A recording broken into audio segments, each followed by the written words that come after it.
बहुत बहुत धन्यवाद आप लोगों को, अभिनंदन आप लोगों का। भारत के श्रम, रोजगार, युवा कार्यक्रम एवं खेल मंत्री डॉक्टर मांडविया जी,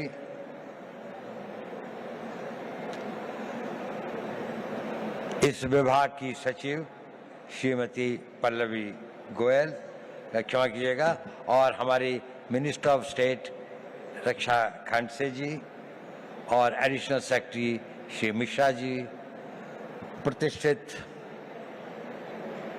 यहाँ पर उपस्थित सभी लोगों को, और विशेषकर इस सभागार में उपस्थित 3000 वो युवा जो एक बड़े भारी कंपटीशन के बाद यहाँ पर आए हैं, उन सब का मैं अभिनंदन करता हूँ। मैं आभारी हूँ माननीय मंत्री जी का, जिन्होंने मुझे यहाँ आने का ये अवसर दिया।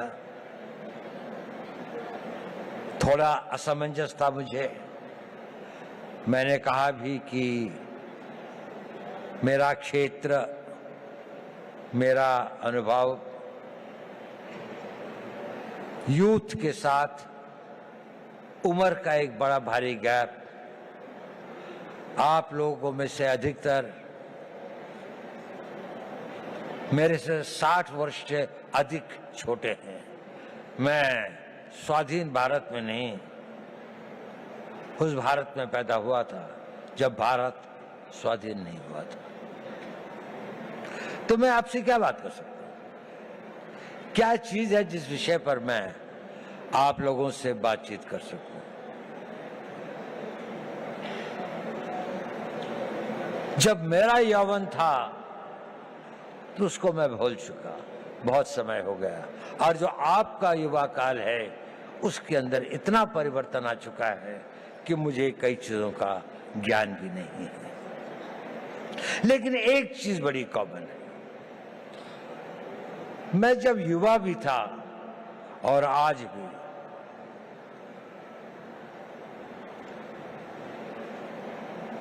एक चीज का मैंने देखा, वो हमेशा आपके साथ चलती है, आपको पता हो या ना हो, आप कॉन्शियस हो या ना हो,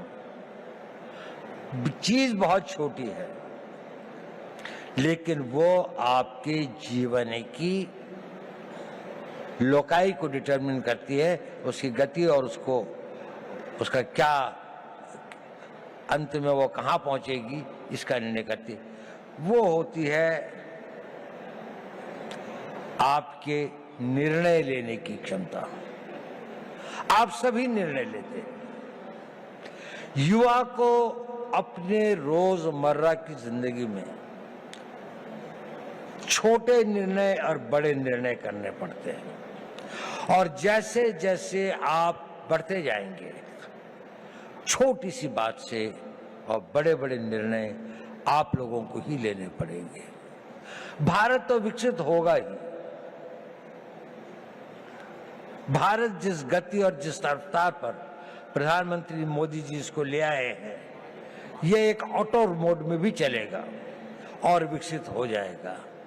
लेकिन प्रश्न यह है कि इस विकसित भारत का नेतृत्व कौन करेगा, वो कितने सक्षम होंगे। और नेता की सबसे बड़ी शक्ति जो होती है, सबसे बड़ा हुनर, सबसे बड़ी योग्यता वो होती है कि वो सही निर्णय लेता है, समय पर निर्णय लेता है, और अपनी पूरी आस्था और उसके साथ उन निर्णयों पर कार्यान्वित करता है। तो अगर आपको भारत के विकसित भारत का नेता बनना है, किसी भी क्षेत्र में हो, साइंस में हो, टेक्नोलॉजी में हो, सिक्योरिटी के क्षेत्र में हो,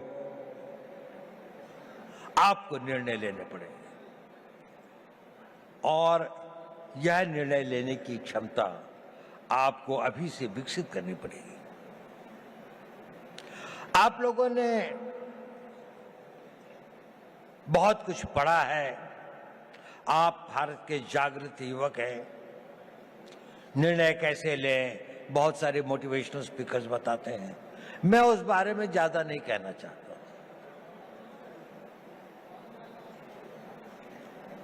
मैं छोटी सी बात कहना चाहता हूं, आप जब निर्णय लें तो आज के लिए नहीं, अपने आने वाले उस भविष्य के लिए निर्णय लें।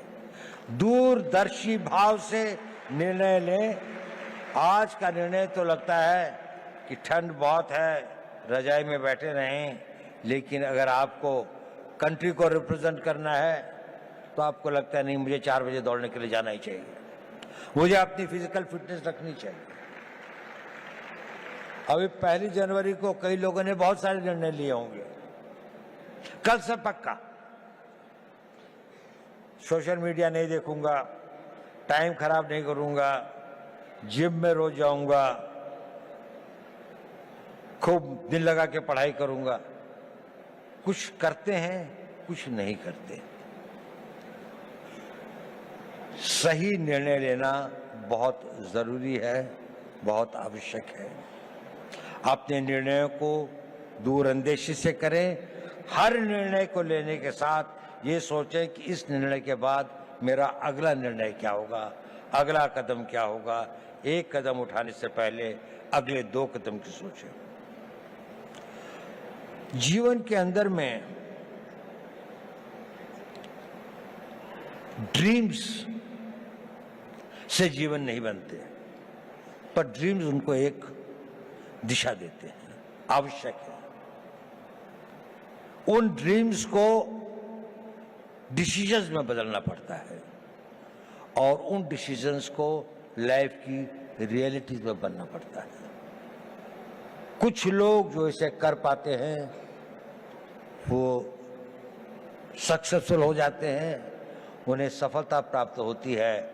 बाकी लोग ड्रीम्स के से और डिसीजन तक के कुछ वाक हो जाते हैं, कुछ डिसीजन से इम्प्लीमेंटेशन तक में भटक जाते हैं, तो गंतव्य तक नहीं पहुंचते।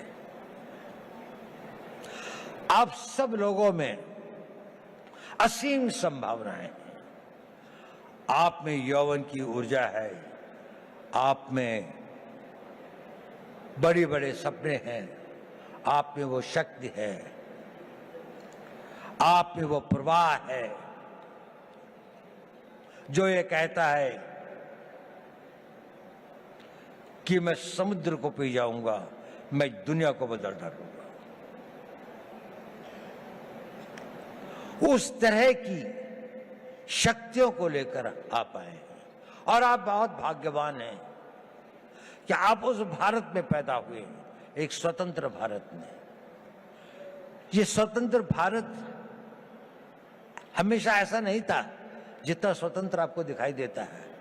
सदियों तक हमारे पूर्वजों ने इसके लिए बहुत कुर्बानियां सही, बहुत अपमान सहे, बहुत असहायता के दौर से गुजरे।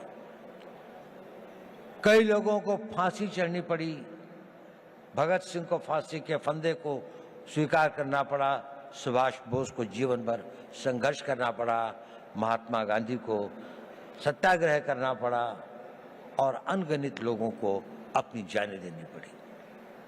ये संघर्ष चलता रहा। हमारे गांव जले, हमारी सिविलाइजेशन को समाप्त किया गया, हमारे मंदिरों को लूटा गया और हम एक मूक दर्शक की तरह असहाय होकर इसको देखते रहे।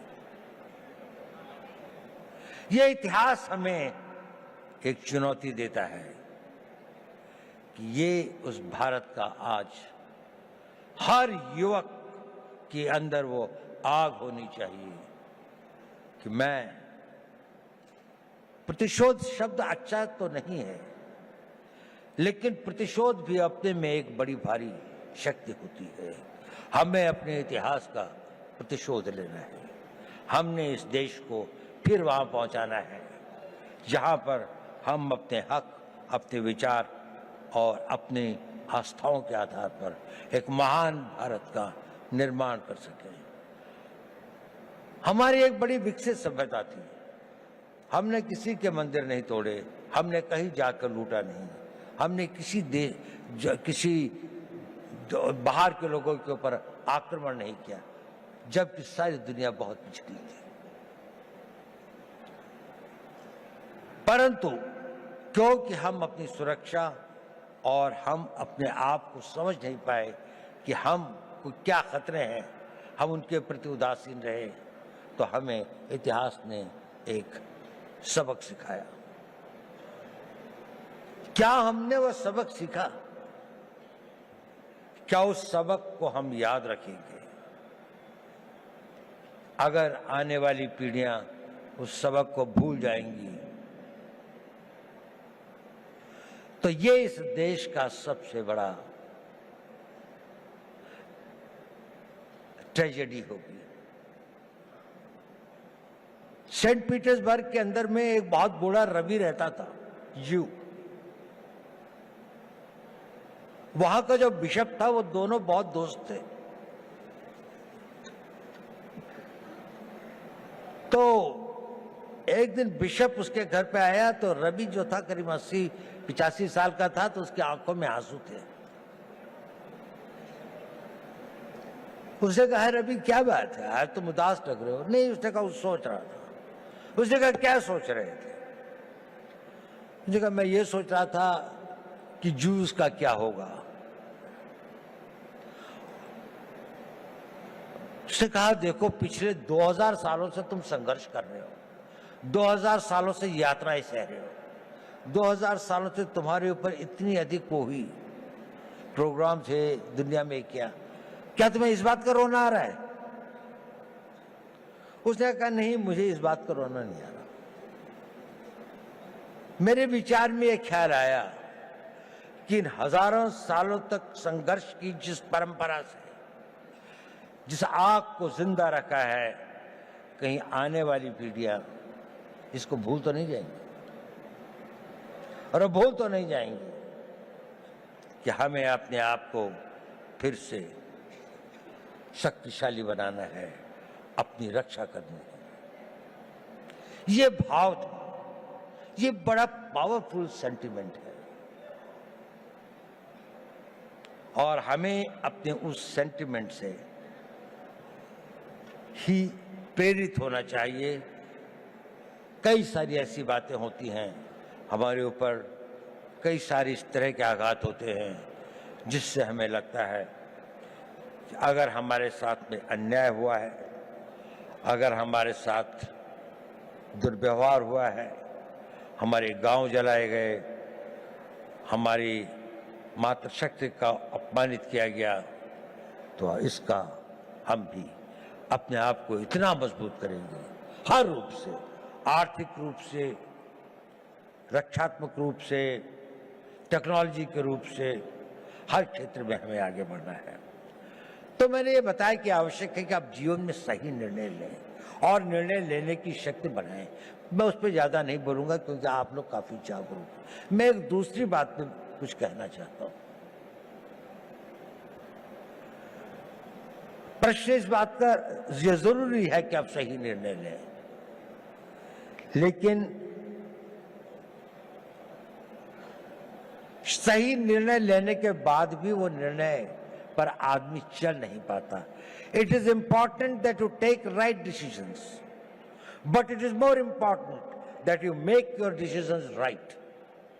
आपने अगर निर्णय लिया तो आप उसे सही बनाएंगे, और डिसीजंस राइट बनाने में ही कठिनाई होती है, वहीं पर संघर्ष करना पड़ता है। इस अपने डिसीजंस को जो आप लेते हैं उनको राइट करने के लिए आपको खटना पड़ता है, साधना करनी पड़ती है, मिटना पड़ता है, जल तिल तिल भर के जलना पड़ता है, और लंबे समय तक चलना पड़ता है। एक दिन में सपने पूरे नहीं होते, एक किसी काम को करने से मंजिल नहीं मिलती। ये छोटे छोटे कई काम होते हैं जो आपको करने हैं। देखिए, मोटिवेशन टेम्पररी होता है, जरूरी है, लेकिन मोटिवेशन कुछ क्षण, कुछ घंटे, कुछ दिन आपके साथ रहता है। आपका डिसिप्लिन इंड्योरिंग होता है, वो आपके साथ रहता है। उस मोटिवेशन को परिवर्तित करना पड़ता है, अपनी लाइफस्टाइल में परिवर्तित करके उसको डिसिप्लिन में लाने में। जब आपके जीवन का वो भाग हो जाता है तो कुछ दिनों में वो आपका आदत हो जाती है और फिर वो परमानेंट हो जाता है। आप सोचते हैं कि मुझे सवेरे 3:30 बजे या 4 बजे उठना चाहिए। पहली बार शायद आप किसी बात से मोटिवेट हुए होंगे कि किसी ने कहा होगा कि आप अगर सवेरे उठते हैं, आप अगर अपना फिजिकल फिटनेस ठीक रखते हैं, आप योगा करते हैं, समय लगता है उसके लिए। आप 9 बजे उठ के नहीं कर सकते। आप अपनी पढ़ाई कर सकते हैं। तो 3 दिन तो आपने किया, चौथे दिन आप भूल गए। लेकिन अगर आप में डिसिप्लिन आ जाता है तो फिर ये हो जाए, और अगर वो आपका नेचर बन जाता है तो फिर जीवन भर आप भी करते रहते। तो अपना मोटिवेशंस को अपने डिसिप्लिन में परिवर्तित करें, ये एक इंपॉर्टेंट टिप है। ये भी बहुत जरूरी है कि जब आप निर्णय लें तो इसमें जो काम करना होता है उसको पोस्टपोन करने की आदत मत डालें। अगर कोई काम करना है तो वो अभी करना है, आज ही करना है। मैं इसको आधे घंटे के लिए नहीं पोस्टपोन करूंगा। अगर आपने उसको पोस्टपोन किया तो ये भी हैबिट फॉर्मिंग होता है, ये आपकी आदत बन जाएगी और आप जीवन में अच्छे कामों को करने की इच्छा तो होगी, लेकिन आप उसे पोस्टपोन करते जाएंगे। पोस्टपोन मत करिए। दूसरी बात, कभी कभी किसी कारणों से व्यवधान हो भी जाए तो don't quit. Tenacity is a very important power. आपकी लगन, उस लगन के साथ में लगे रहें, क्विट मत करें, सरेंडर मत करें। कष्ट आएगा, रुकावटें आएंगी, तकलीफें आएंगी, ठहरना होगा तो ठहरेंगे, लेकिन ना अपनी मंजिल छोड़ेंगे, ना अपना रास्ता बदलेंगे। आगे बढ़ेंगे तो पूरे जोश के साथ बढ़ेंगे। और एक बहुत बड़ी बात है कि अपने ऊपर विश्वास मत छोड़ें। स्वामी विवेकानंद जी ने कहा था, पुराना धर्म कहता है नास्तिक वो है जो ईश्वर पर विश्वास नहीं करता। नया धर्म कहता है नास्तिक वो है जो स्वयं पर विश्वास नहीं करता। यदि आप को ईश्वर पर विश्वास है तो अपने पर विश्वास करना सीखिए। आप इसको कर सकते हैं।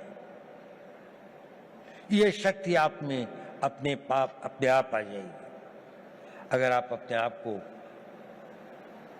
ये करेंगे।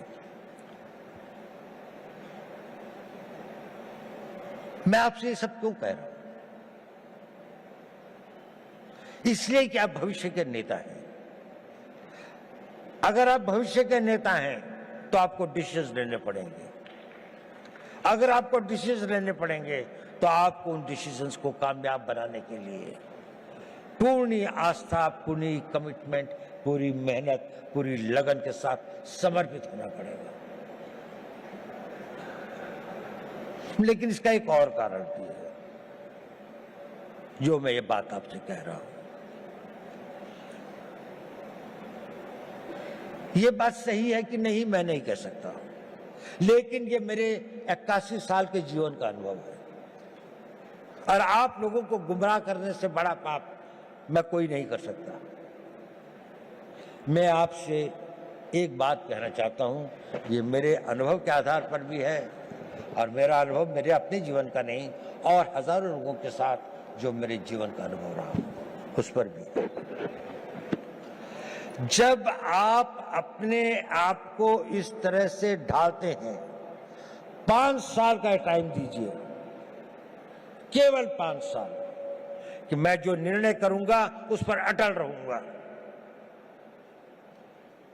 5 साल अगर आपने यह काम किया, आप में एक अद्भुत एनर्जी पैदा होती है। वो होती है आपकी विल पावर।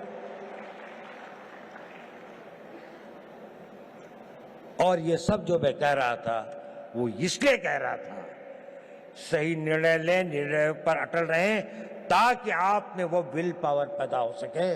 और वो विल पावर क्या होती है, मैं आपको छोटी सी कहानी सुनाता हूँ। 11 अप्रैल 2011 को हमारे कंट्री की एक नेशनल वॉलीबॉल प्लेयर थी, उनका नाम था अरुणिमा वर्मा। वो वॉलीबॉल के टूर्नामेंट से आई और अपनी परीक्षा देने के लिए दिल्ली से लखनऊ जा रही थी। बरेली के पास कुछ डकैतों ने उस पर हमला कर दिया और लोगों से सामान लूटने लगे। अधिकतर लोगों ने दे दिया। उसके गले में चेन थी, उन्होंने चेन खींचने की कोशिश करी, उसने रेजिस्ट किया, उसने नहीं दी चेन। उन लोगों ने उसे ट्रेन से बाहर फेंक दिया। वो बहुत बुरी तरह से लहूलुहान हो गई। दुर्भाग्य देखिए, उसी समय दूसरी ओर से एक ट्रेन आ रही थी और वो ट्रेन से उसका पांव कट के अलग हो गया। रात के 2 बजे का समय था।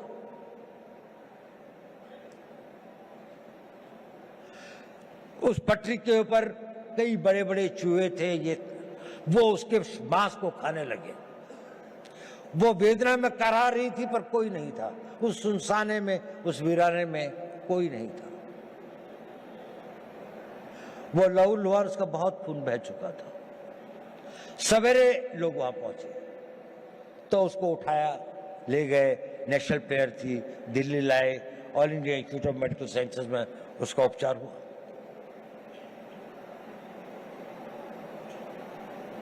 और उसकी पूरी टांग काट दी, एम्प्यूट करनी पड़ी।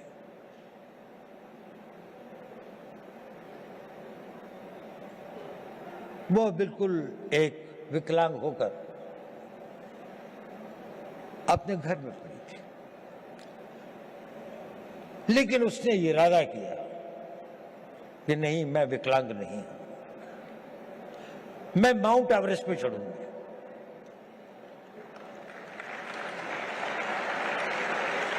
डॉक्टर्स ने कहा कि इस तरह की टांग से तो कोई चढ़ ही नहीं सकता और इसको भी स्टेबलाइज होने में तो कई साल लग जाएंगे। उसने कहा नहीं, मैं तो आज ही से प्रैक्टिस करूंगा। 13 मई 2013 को उसने माउंट एवरेस्ट पर चढ़ी। पहली एक पांव न होने वाली महिला में एक आर्टिफिशियल उसके साथ में, और वही नहीं, सबसे पहले चढ़ी टॉप पर। जो पूरा गैंग ग्रुप था उसके अंदर में वही बेस कैंप से सबसे पहले आती थी। क्या था उसके अंदर? Physical strength, opportunities, talent. इस सबसे ज्यादा उसके अंदर वो विल पावर थी। और वो विल पावर उसके साथ में एक दिन में नहीं आई। जब उसके जीवन को लोगों ने पढ़ा, समझा, उसने बचपन से ही अपने अंदर एक ऐसी शक्ति पैदा की थी कि जो उसकी स्ट्रॉन्ग विल पावर थी।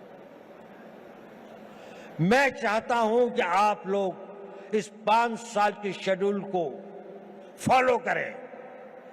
इसके लिए नहीं कि निर्णय सही होंगे, इसके लिए नहीं कि निर्णय को आप निर्णय कर पाएंगे तो आपको सफलता मिलेगी, वो तो मिलेगी, लेकिन उस कमिटमेंट, उसके साथ में, रिगर के साथ में, उस डिसिप्लिन के साथ में अगर आप अपना जीवन जिएंगे तो आपके अंदर एक बहुत स्ट्रांग विल पावर पैदा होगा। और वो विल पावर एक इतनी बड़ी शक्ति होती है कि आप जो चाहोगे वो कर सकते हो।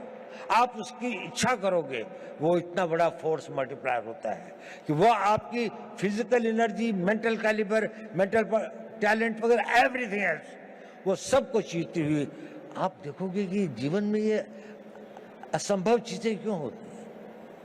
अब तो मेरे अंदर इतनी शक्ति रह भी नहीं गई थी, अब तो शायद मैं नहीं इसके काबिल हूं, लेकिन वही हो जाता है क्योंकि आपके अंदर वो ये डोरमेंट शक्ति ईश्वर अपने द्वारा बनाए हुए हर इंसान में देती है, लेकिन 99% की बिना जागृत हुए खत्म हो जाती है। कुछ लोग इसे जागृत करते हैं और वो अपने डिसिप्लिन से और उसको अपना नेचर बनाकर जागृत करते हैं। आप अपनी उस इच्छा शक्ति को बढ़ा सकें, वही इच्छा शक्ति एक राष्ट्रीय शक्ति बनती है। लड़ाइयां क्यों लड़ते हैं हम लोग? कोई हमसे साइकोपैथ थोड़ी हैं कि दुश्मन की लाशें हों, डेड बॉडीज पड़ी हों, कटे हुए गटे हों तो हमें कोई बहुत संतोष या बहुत सुकून मिलता है। इसके लिए नहीं रहती लड़ाई। लड़ाइयां लड़ी जाती हैं किसी देश के मनोबल को तोड़ने के लिए, ताकि उसका मनोबल इतना टूट जाए कि वो हमारी इच्छाओं के अनुसार संधि कर सके, हमारी बात को मान सके, जो हम चाहते हैं वो उसे प्राप्त कर सके। जब आप लोगों में इच्छा शक्ति होगी तो राष्ट्र का मनोबल बनेगा।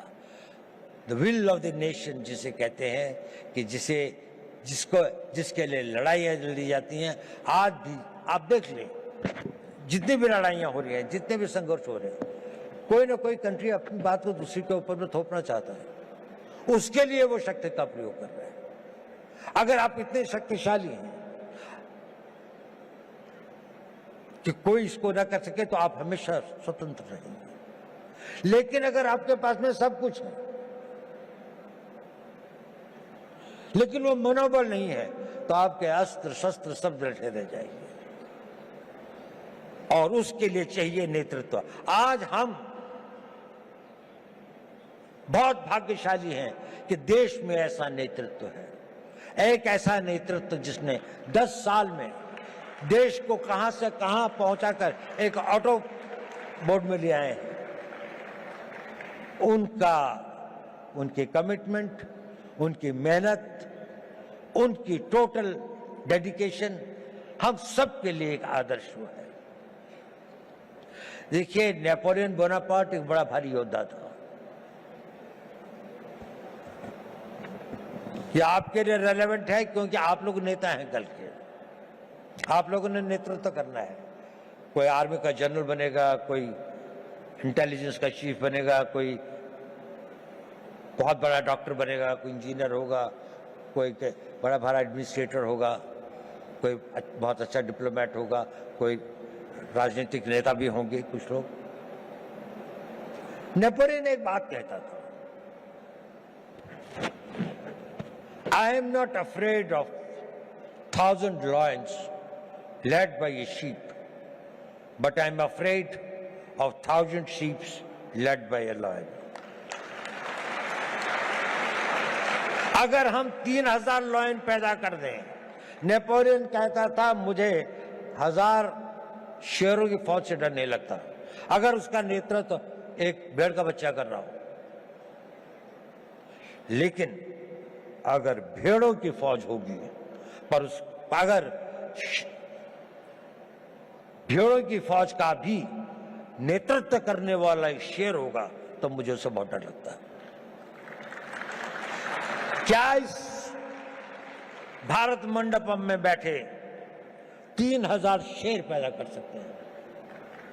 3,000 वो लोग कर सकते हैं। अगर आप नेतृत्व करेंगे तो देश पीछे चलेगा, जहां आप ले जाएंगे देश वही जाएगा। आज देश कहां जा रहा है? इसकी कल्पना जिसने इसकी कल्पना करी, मोदी जी ने इसकी कल्पना करी, एक संघर्ष क्या, एक टीम, जो भी इतना सारा, इतनी मेहनत, इतनी लगन, इतनी कमिटमेंट, इतनी इमेजिनेशन के साथ में इतना डिसिप्लिन है कि वो भी एक तरह से ऑटो मोड पर डिविनिटी के साथ चलते हैं। कहां से विचार आते हैं, नए नए विचार किसी भी क्षेत्र में हो। हम लोगों का तो थोड़ा स्पेशलाइज क्षेत्र है, उसमें भी मैं देखता हूं हमेशा उनको कोई एक नया विचार, एक नया वो आता है उस विल पावर से, उस टोटल कमिटमेंट से, उस पूरी की पूरे समर्पण से।